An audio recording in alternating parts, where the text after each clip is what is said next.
Fun fact, I don't actually play that much Geometry Dash. Aside from messing around in the editor and coding some projects related to the game, I don't find myself trying out many custom levels. But lately I've been getting bored, so I decided to scroll through the featured list to see what kind of stuff the community is making. Besides, I really need to stock up on orbs for 2.2.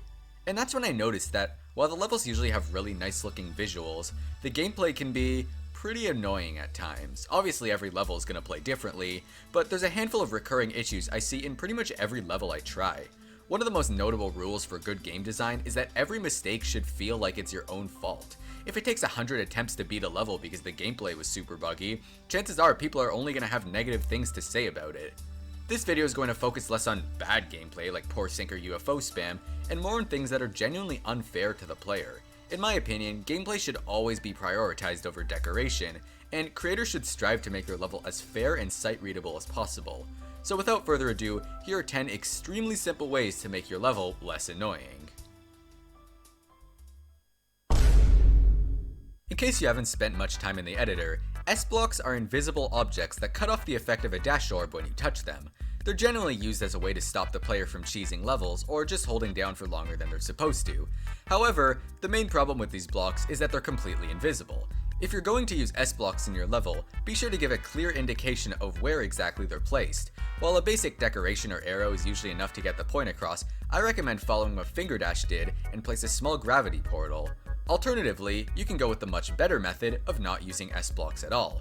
If you put spikes or saw blades on the path of a dash orb, it'll be much easier for the player to tell when they should let go. It also gives players a little more control by eliminating the surprise of having your dash suddenly get cut off.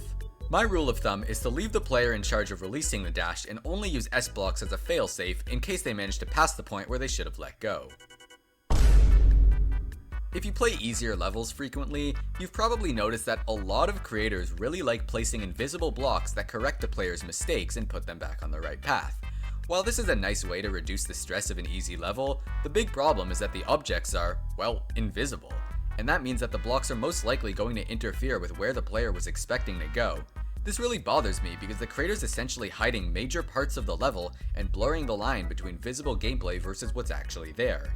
If you truly want to make easy and readable gameplay, just make all of those invisible corrections viewable and merge it with the existing gameplay. In short, what the player sees up ahead should be the same as what's actually there. You'd think that with over 20,000 rated levels on the Geometry Dash servers, people would know how to make good transitions by now. Unfortunately, a lot of them still suck. And I understand why. When playtesting your own level, you always know exactly what's coming up and what to do next. The important thing to remember is that everyone else doesn't. So even if you spend 4 hours making the world's coolest transition, it's just going to make players angry if it gives them no time to react to the next part of the level. I'm not saying that transitions should be removed altogether, in fact a lot of them are really creative. All you have to do is give the player a good second or two to process what's up ahead before continuing along with the level's gameplay. This also applies just as much to blind jumps, or really any point in the level where you can't see the gameplay appearing from the side of the screen. Let's imagine you had to sit through a 5-minute level with absolutely no objects. Chances are you'd get bored and start making your icon jump around, which is fair enough because what else are you supposed to do? Anyways, now let's take that blank level and replace it with a quick message or logo or cutscene or whatever. I still don't understand why, but whenever people put pauses or cutscenes in their level, you almost always die if you try jumping. Either they're moving the icon to a very specific point behind the scenes, or they just really don't want you to jump there. Either way, try not to do this. When playtesting your level, make sure to test what happens when you try clicking during these pauses, and do everything you can to stop the player from dying. Oh my god, where do I even begin with this one? The fact that people still get away with doing this is very concerning. If a decoration resembles a spike or triangle in any way, it probably isn't a good idea to mix it in with the gameplay, because if it looks too much like it's in the foreground, people can and will confuse it for a real spike. In fact, more often than not, it's hard to even see a difference. The least you could do is raise them off the ground or add outlines to the real spikes so players can tell them apart, but, well, you know how it is. I have nothing against marking jumps with arrows, in fact I think it's great, but the chevron arrow kind of exists for a reason, so please. This one only really applies to the UFO and ship, but please don't put jump pads inside of portals, like, ever. First of all, you could barely see them, and second of all, just why? Every time I play a level that does this, I end up flying right into the ceiling, and then by the time I get back there, I forgot that the pad even existed, so I die again. Either way, make it so there's no punishment for flying too high, or just don't put jump pads in portals, it's really not that hard. I recommend just placing a flat platform which you can rest on for a second. More often than not, people are going to stack multiple portals on top of each other. For example, a transition into Upside Down Ship needs both a gravity portal and a ship portal. The problem is, both of these portals need to be readable by the player. If the ship portal is in front, the gravity portal probably won't be noticed, and if the gravity portal is in front, it'll be hard to tell what game mode you're switching to. The easiest solution to this dilemma is to just space the portals out a little bit. Chances are you don't have to switch size or gravity on the exact same frame that you touch the portal, so don't be afraid to move it forwards or backwards a little. Also, if you're using custom art for your portals, make sure it's still easy to tell what everything is. You don't want people confusing a gravity portal with the wave, or something like that. It's not a coincidence that modern 2 or 3 star levels play super differently compared to older ones. This is because in order to get a star rating that low, you basically have to treat the player like a 2-year-old. Pretty much every jump in the level is done for you, and any flying parts require 2 or 3 clicks at most.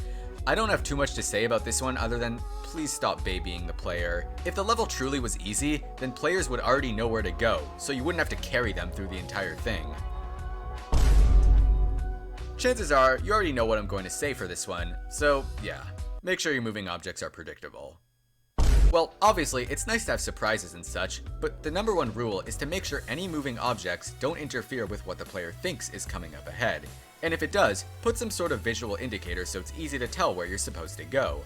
For objects with multiple movements, you can communicate the movement by putting the object on a makeshift track, or by finding some creative way to telegraph where it'll move next. If you played Mario Maker, you're probably familiar with the idea of a Little Timmy level. Essentially, it's just a level that looks like it was designed by a 4-year-old. And unfortunately, they exist in Geometry Dash as well, usually with demon layouts. It goes without saying that making hard levels is much easier than making easy ones, but if done poorly, they're just gonna come off as annoying. Demon levels should be about technical and fast-paced gameplay rather than just a big gauntlet of a million challenges that you squish together. Gimmicks like straight fly and tight robot jumps are definitely hard enough for demon difficulty, but they're not really fun to players, it's just a method of artificially raising the difficulty a little. Demon levels should still be fair and readable, the only difference being that the gameplay is much more technical and has less room for error. If your idea of a demon level is just spamming straight fly and crazy UFO parts, well, really you're just being a jerk to the player at that point. And that about does it for this list. This video is pretty different from my usual content, but I feel like it had a lot of really good ideas worth sharing. There's a million other points I could have gone over, but my advice is to just let a friend playtest